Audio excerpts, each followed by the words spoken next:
Till the early 2000s, the US, EU, UK, Russia, Australia, Canada, and Japan dominated global emissions.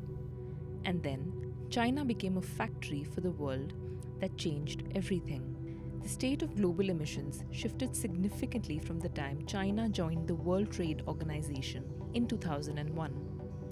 Between 1919 and 2019, China increased its share of global CO2 emissions from 5.11% to 20.72%.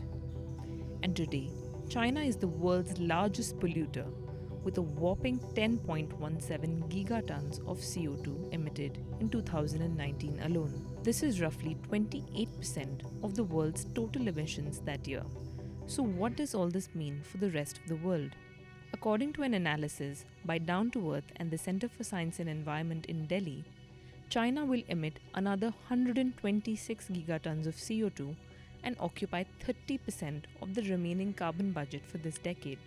And because it has not set a quantifiable target for reduction, its emissions are expected to grow further. One of the reasons to account for this astonishing rise in emission is because China is the world's manufacturing hub.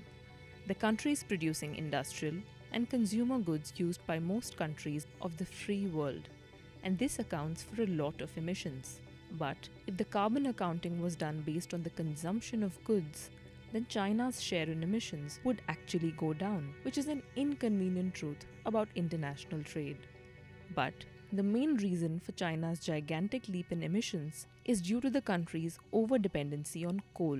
In September 2020, President Xi Jinping announced that China will aim to have CO2 emissions peak before 2030 and achieve carbon neutrality before 2060. He also insisted that China will no longer build coal-fired power projects abroad.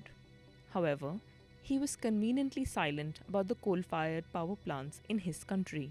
And even though there is no doubt that China's announcement to halt the building of new coal power plants abroad is significant, China's own domestic coal consumption is equally gargantuan. The country still runs over half of the world's operating coal fleet, which is growing. In 2020, 60.75% of China's electricity came from coal. And so, despite all the talk about China's massive investments in renewable energy, their goal for carbon neutrality will be unachievable unless it curbs its growing coal power production.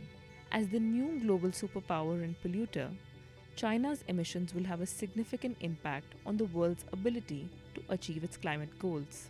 China needs to make careful yet quick decisions over the next decade to drastically reduce its greenhouse gas emissions.